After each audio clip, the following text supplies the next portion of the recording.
Sound check 1, 2, 3, 4.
Good evening. My name is Kira Riley, and I'm a reporter with the Arizona Capitol Times. I'll be the moderator for this evening's debate.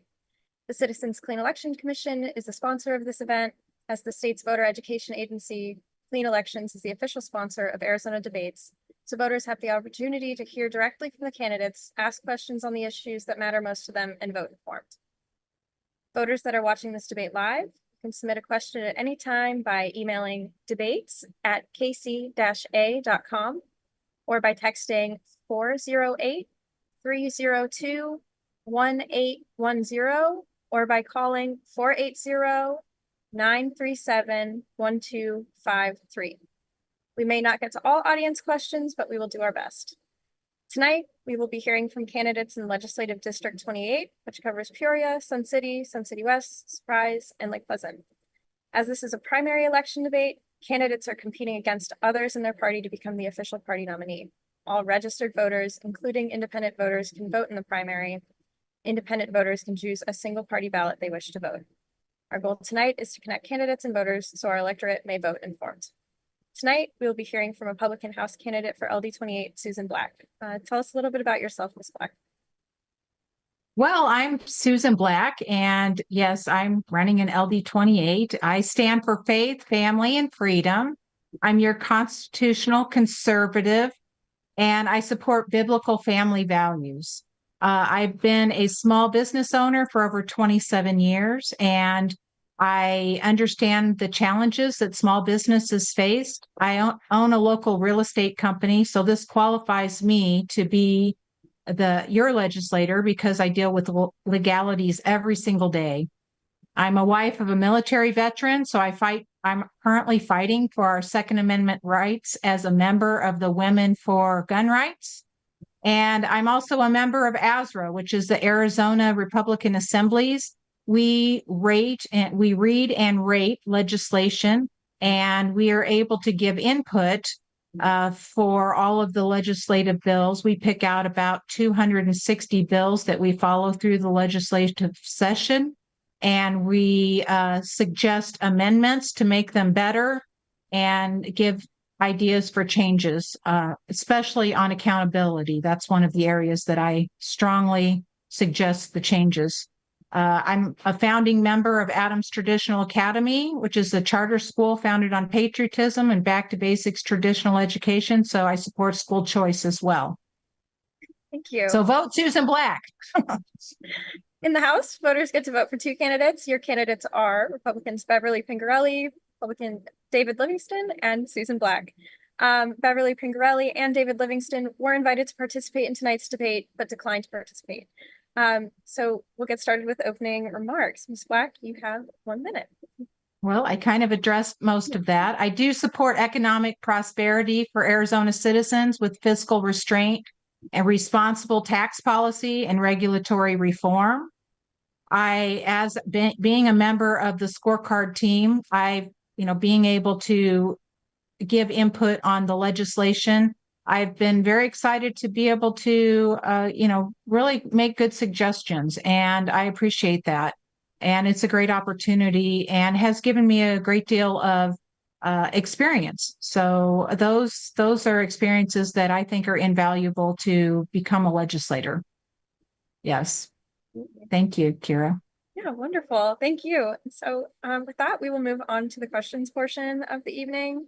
And again, I will remind any voters watching live or just tuning in, you can submit a question at any time by emailing debates@kc-a.com, texting 408-302-1810, or calling 480-937-1253. Great. Okay. And first question. So Arizona faced a budget crunch after lawmakers negotiated the fiscal year 2024 budget by giving each member who supported the budget the individual authority to appropriate between $10 million and $30 million to their preferred issue. Considering we are in an era of divided government, do you think this is an appropriate way lawmakers should craft a budget? And would you vote for a budget crafted in this manner? No, I do not support a budget crafted in this manner. I would support a zero baseline budget for one. My opponent is chair of the Appropriations Committee and refuses to implement that type of strategy. I do understand that they had to cut 10% across the board on everything in the budget, on the budget this last session. And, it's a growing budget that continues to grow. And, we need to make sure it's a balanced budget, and zero baseline budget helps rein in the control of that. And, I support fiscal restraint and responsible policy in that area. Absolutely.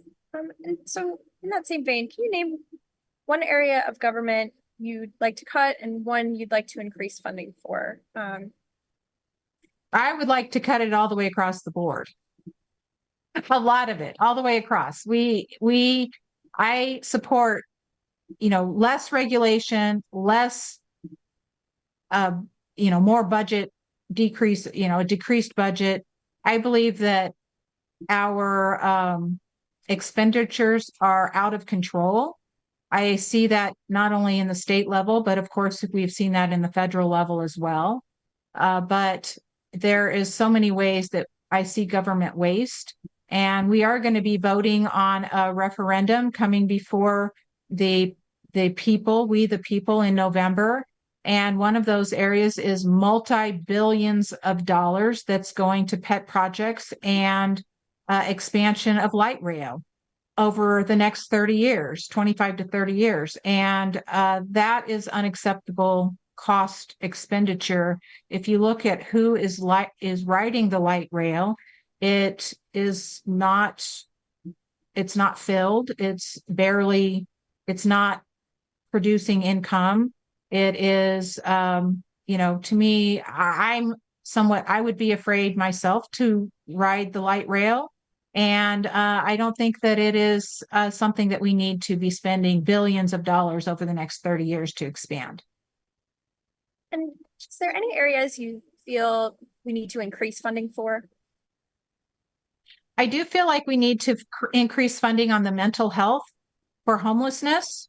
And in that area, there's been some drastic cuts. Katie Hobbs has cut quite a bit and reallocated in areas. And I don't agree with the way that has been reallocated. We definitely need support for our veterans for homelessness, and, more beds for our vets to be able to have a place. There's a lot of different areas that our homeless need attention. Thank you. Turn to education. So Arizona's Empowerment Scholarship Account program allows students to use taxpayer money to attend private schools or pay for alternative education options in lieu of attending public school. Do you support the universal expansion of the program to include every student in the state? Absolutely. The ESA program, school choice, which some people call the voucher system, the money follows the child. It actually saves the taxpayers money because it's half, $7,000 versus nearly $15,000 per student. And that is a huge savings, not to mention it's also increasing the reading skills. For example, our public school system has been bouncing for the last several decades, or a couple of decades. For example, my daughter, when she 28 years ago, when she entered kindergarten, she learned one letter a week, and we've been rated between 48th and 50th in the nation, on academic achievement for years. And that hasn't changed. And until the ESA Empowerment Scholarship Accounts went into effect, we finally have bounced up in our reading skills. And I think that's helping. The parents need a choice for where their money goes. And when you have a great deal of CRT and SEL, the critical race theory, and this indoctrination and sexually explicit materials being allowed in our public school system, they need a choice. And we're lacking transparency. And that's an area that I want to change in the educational system. We need transparency with the curriculum for the parents. And same way with sexually any materials, those parents should be opting in. There's laws in place, but the schools don't always give that opportunity for the parents to opt in or opt out. And that's not acceptable. There needs to be accountability in that area. And, and I thoroughly support the ESA Empowerment Scholarship accounts for all students. Thank you. And would you support any changes to the ESA program? Do you think lawmakers should increase regulation or oversight of the program? No, I've been watching. I'm on a Facebook page on the ESA group, and from what I see, there's things that are not approved. And I know that on that Facebook group, it's interesting to see, hey, will this get approved? Will that get approved? How do I do this? How? And it's great to watch the dialogue, even though my children are grown now. I don't have that opportunity for my children to participate in that, but it is interesting to watch what people are submitting for. And it's great ideas that are very creative. And, not every student is the type of student that is going to sit at a desk and be instructed from the front of the classroom. And I think that there's a lot of great different learning materials that can be done on one-on-one or, tactical, different learning styles that can help various students. And I support those areas. And I think those are great opportunities for learning in a different way. Yes. Thank you. And then turning back to his public education, do you believe Arizona's K-12 public education system as a whole is adequately funded? I'll leave it there. I believe they are adequately funded. Yes. The problem is it's not going into the classroom as much as it is needed. A good portion of the funding is allocated towards administration, and that needs to be reined in. It needs to go into the classroom, to the student and to the teachers. Their enrollment is down because of the ESAs, and yet they still have plenty of money. They've actually invested, I believe it's $1.7 million into the state treasury for investment purposes. And they have, and that amount might actually be $1 billion, but I hate to say that until I confirm that. I might have my number, but it's a significant amount of money that they have into our state treasury that they have the money. And when they keep asking for more, that's a left narrative that continues to, people want to take care of their kids. And I understand that, but you have to understand what the real data facts are and what the real numbers are. Thank you. I'm going to turn now, abortion remained a key issue in this session with the eventual repeal of the 1864 ban. Given the diversity of opinions among the Republican Party on the issue of abortion, how do you align your personal beliefs with the party stance, and how do these beliefs inform your legislative priorities regarding abortion? I would not have voted to repeal that bill. I would have suggested an amendment so that crime-related pregnancies could be handled. But I believe life begins at conception, and I am very pro-life on that matter. I'm a born-again believer, and life to me begins at conception, and life should be protected at all costs. I know it is a very controversial issue, but as a believer, what life is not important to me. I mean, every life is important. So that's where I stand. Yeah. Another big issue this session was immigration and the border. The legislature sent HCR 2060, a measure allowing state law enforcement to arrest those who've entered the country illegally, to the voters. And so would you have supported that measure, and why or why not? I absolutely would support that measure, and we will be voting on that HCR 2060 in November. So I encourage others to support that.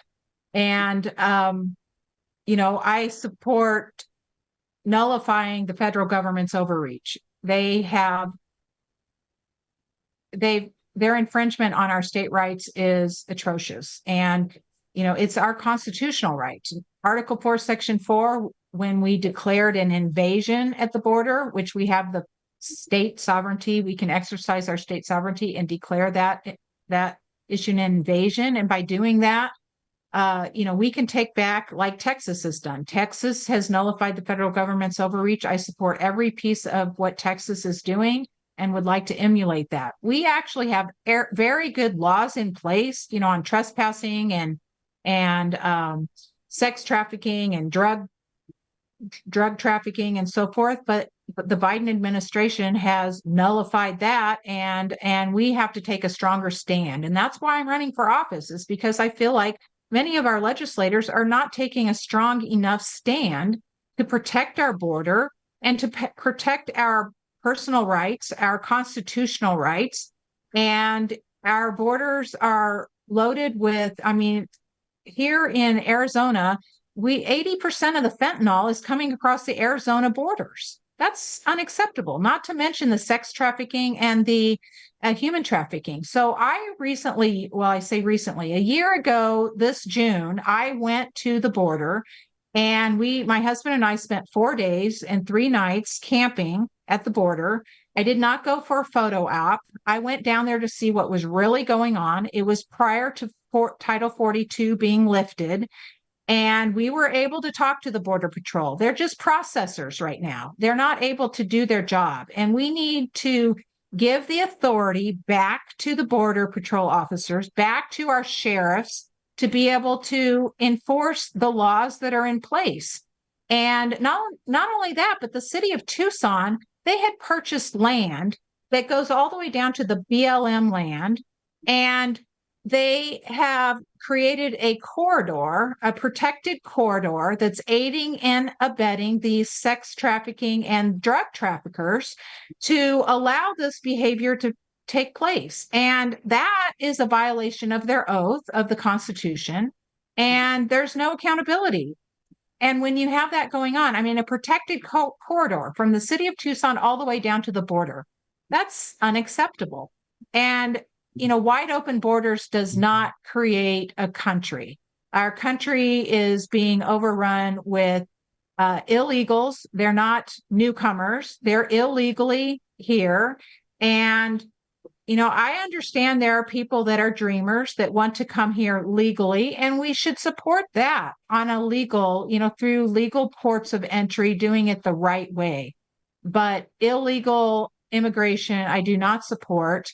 And the Biden administration wants to do that in order to earn votes from non-citizens. Here in Arizona, non-citizens are able to vote in the federal elections, which is not, that's unconstitutional. There's a plethora of issues going on with the border. I support securing our borders, emulating what Texas has done, nullifying the federal government's overreach, declaring it an invasion, and, doing what's right for the public and for the people. And crime is rampant. That's a whole nother issue. Thank you. Just gonna one more time remind voters that are watching this debate live, you can submit questions at any time by emailing debates@kc-a.com, text 408-302-1810, and phone 480-937-1253. You mentioned elections. And so as you run in 2024, how confident are you that this election will be free and fair? I am not confident. We have barely changed any of our election laws. We still have chain of custody issues. Our voter rolls are still not cleaned up. My husband, I almost can't believe it, but my husband ran into somebody at a recent candidate forum out in Sun City West. And the gentleman that he met, his father has been deceased for 35 years, and he's still receiving a ballot. I'm like, what? That can't be true. But that was what my husband said. But our voter rolls, as I've been going out door to door knocking, you have 6 people registered voters that are, supposedly voting, and 4 of those people have moved on. And, that's an issue with our current recorder. He needs to take care of cleaning up the voter rolls. That's a lawsuit that the GOP is addressing right now. And, there's laws in place, but they're completely being ignored. And that is one of the things as being part of the ASRA, Arizona Republican Assembly's team, being able to see the legislation that's being pushed through, watching this. They'll put through a law to vote on to pass, and then there's no accountability piece along with that, or no fine, or no, you have to have a consequence that goes along with the law when it's violated. And that's the piece that I see often occurring in our legislation that I would like to see changed in various ways. So I do believe that our elections were there were a plethora of issues going on, and voter rolls was one, signature verification was another. Katie Hobbs stopped the vote on counting, or stopped counting the I forget what they're called, the mail-in ballots that came from the military and so forth. She stopped the count on those. There was 9,000 ballots that weren't counted for Abe Hamadeh's election. And when they went through and did the count, they found enough. He lost by like 280 votes or something like that. And yet he won. He actually won. And that, they forced certification of a corrupt system. And the unfortunate thing is, many of our laws have not changed, but I will say here in Arizona, we have over 300,000 more registered voters, and there's a lot of people that are not getting out to vote, and they're mad. They're mad that the vote is corrupt, and they are just not voting. So we have that problem as well. With over 300,000 registered voters, we should be winning this election, even with the corruption. We've got to outvote the rig. And the other thing to keep in mind is that the Christian voters, the evangelical voters, those people are not, we have over 50% of those who are conservative in their mindset and in their values that are not voting. So there's a whole nother demographic of people that are not doing, not getting out and voting. And I tell people all the time, there are people that died on the battlefield for you and me to have to earn the right to vote and for our freedom. And they died. The least we can do is to honor them by voting. That's the very least we can do. Thank you. And I know you touched upon, I think, some parts of this question, but what actions, if any, do you think the legislature should be taking to continue to improve the trust and security in elections? Well, it's constitutional. One vote, one day, one ballot, paper ballot, hand counts, precinct level voting. We need to get back to what our Constitution says. The left is stomping all over our constitutional rights. They believe that it's an old, obsolete document. The founding fathers knew what they were doing when they wrote the Constitution. They had lived under a tyrannical government. And that's what we're leaning towards, is a tyrannical government that doesn't care about the people anymore. All they care about is the power and, getting through their, empowering the elitists and so forth. But, one vote, one day, one ballot, precinct counting, that's constitutional. That's one of the first bills that I want to see go through whenever I'm elected into office. Thank you. And I'd like to see that go for a ballot measure. Yes. Thank you. I'm going to pivot now to water. Do you support the requirement in Arizona's Groundwater Management Act that developments in certain areas prove 100-year assured water supply before building? And why or why not?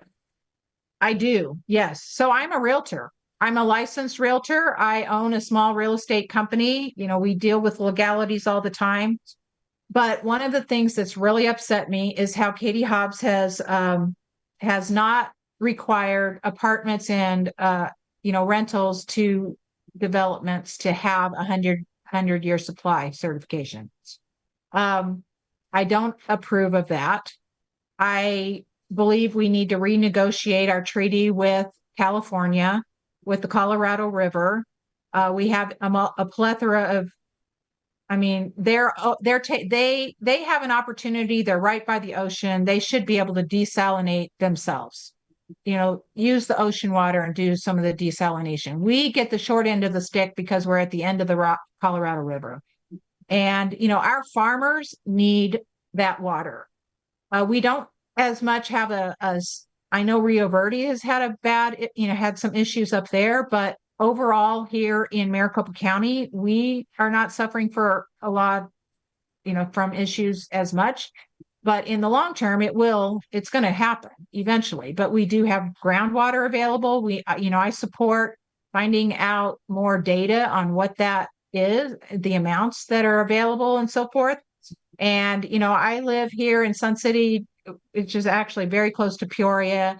And I was just told that Peoria, not including Lake Pleasant, but Peoria is sitting on a huge groundwater source right underneath us. So, there's sources available that we need more information to be able to tap into. And yeah, I think I got away from your question. It was supporting the 100-year, right? No, yeah, but yeah. just we do need to preserve property rights on groundwater. I know several people that have had to dig wells deeper and so forth in order to access the groundwater in those county island areas and so forth. But I do support 100-year. I think should be and continue to be implemented. And I'm not happy about the rental piece of it.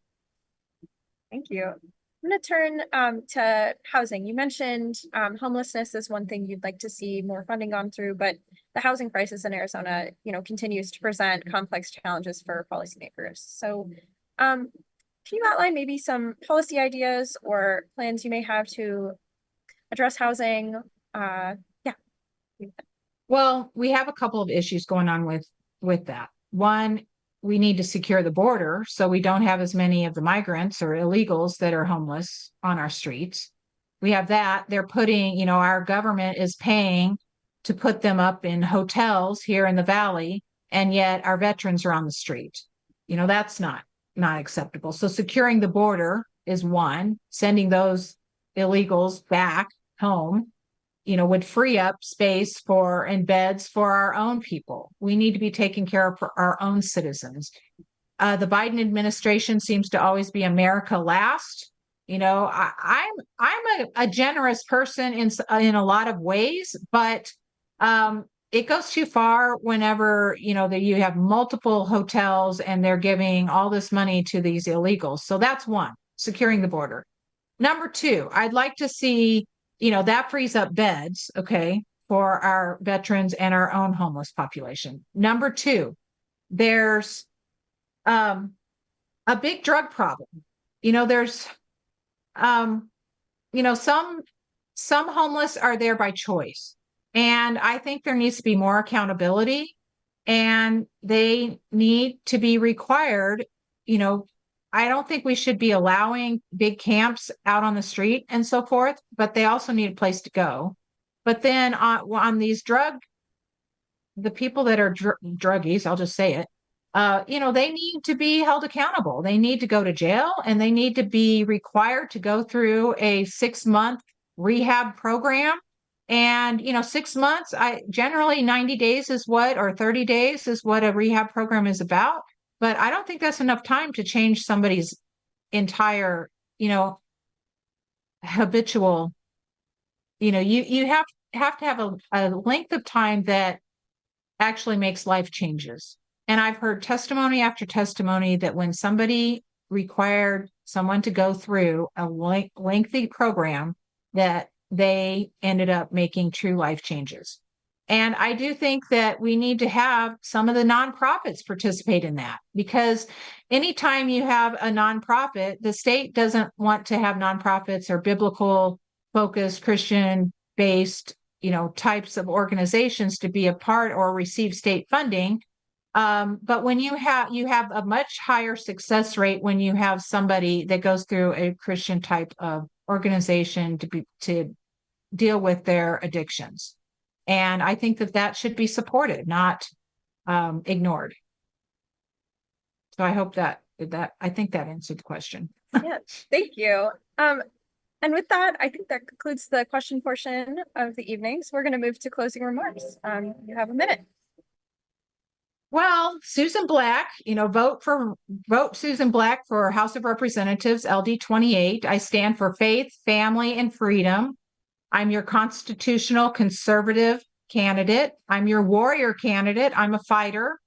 And if anything, I'm persistent. I don't give up. If I don't get it passed the first time, I'll just keep going at it till we get it passed. That's what the Democrats do, and I will do the same thing.